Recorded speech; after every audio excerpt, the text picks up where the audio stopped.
we have one up in the back there, please. Yep.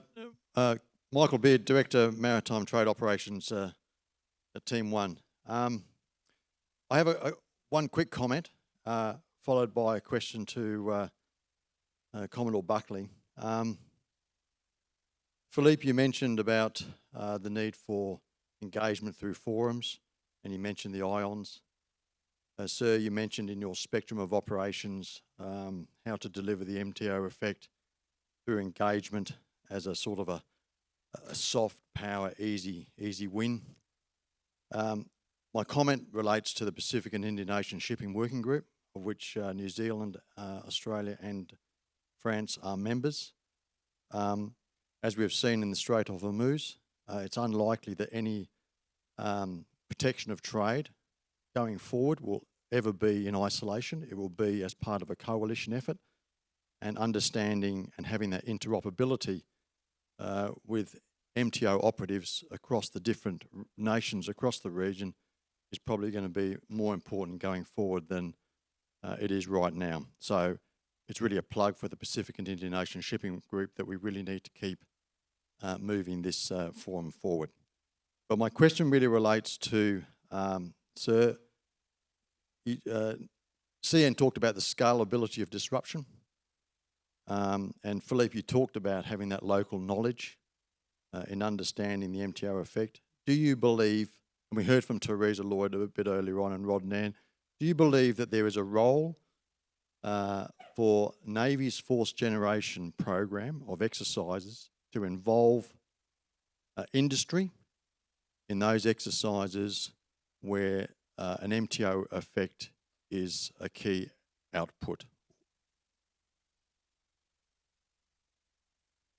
Thanks for your question, Michael. I think I'd answer that in two ways. I think fundamentally, yes, but I would say that it's probably more in the joint collective training piece. And I note Commodore Norris down there. I'm glad she's nodding with that response. But the reason I say that, and at least one of the comments I made before, is the services will work hard to generate the various effects that we do in a single service element, which is really going to fundamentally focus on the honing and development of tactical skills, which becomes increasingly challenging as technology increases, where we actually bring together that vital interagency piece is at the joint collective training element.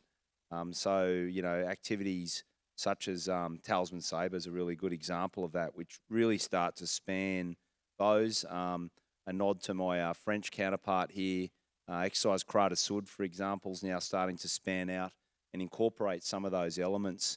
And as you and I have discussed before, I think the role of the MTO or the NCAG in the Southwest Pacific in particular is somewhat nascent, and it's something that we should be looking to develop as we seek to work more closely with many of our Pacific Island partners who are fundamentally reliant on trade themselves and are really looking to boost their own capabilities in that area. So I think there's a lot of opportunities there in the spaces you talk about. Any others? Yes, please. Richard Dunley from UNSW Canberra. We've talked a lot's been talked today about physical flows of trade, but I noticed Commander Lenik put up briefly a slide showing undersea cables, and I wonder, is there a question here around flows of information and their role as part of the maritime trade system, and how much do we actually know about these flows of information, considering we don't seem to know a huge amount, or enough at least, about the physical flows, let alone what's going on in our sort of undersea cables? Well, I guess it's pointed at me since I put the slide up, but I know very little around those data flows. But from New Zealand's perspective, as I mentioned, the majority of our data flows under those cables, and they are networked, through Australia, up into the Americas as well.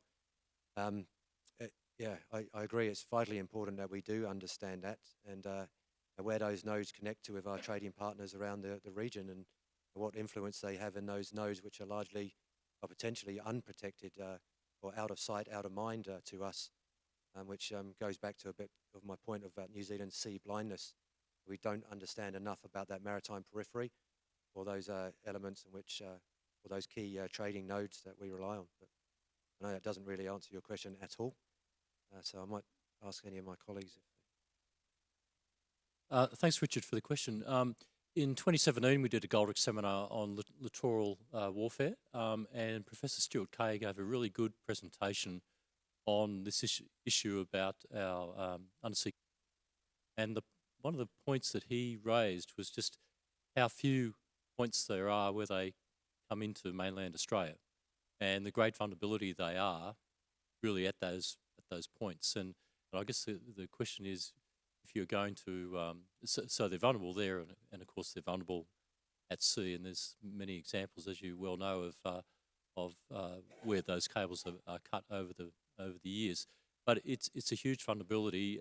In particular, one of the other points that Stuart highlighted was when you looked at the percentage of data that is carried, comparing satellite to these undersea cables. The undersea cables carry the huge percentage.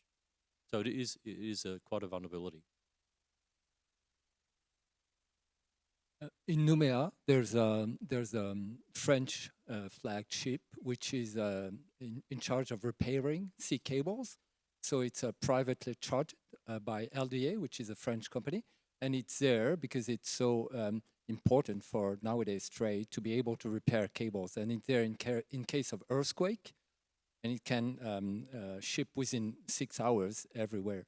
So these cables are very important. On the other end, most of the data that goes through these cables nowadays is videos, YouTube, things like that. And if you cut that, then maybe you don't need that many cables. So if there's anything happening, a crisis happening, well, just get rid of the videos. You'll get plenty of space on these cables.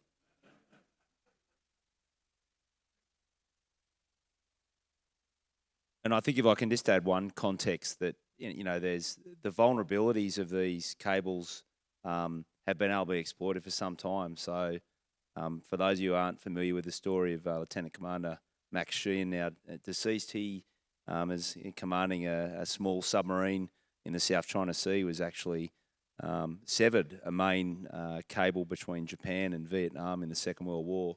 So these sorts of things, and in fact there was a systematic program, allied program, to disrupt Japanese communications via cable. Clearly the thing with cables is if it's in a cable, the ability to intercept that's much more challenging than if it's via other means above the surface of the water. So, you can see that these things have all been disrupted way back in the Second World War. So you can think now with emerging technologies, the ability for those to be disrupted and the difficulties in protecting those are particularly challenging in the modern era. Okay, I think we may call it quits and break for lunch. I think in this session and the one before it, we've had a series of thought-provoking, eye-opening, and probably most of all, sobering presentations on the issue of maritime trade protection. Please join me in thanking our speakers.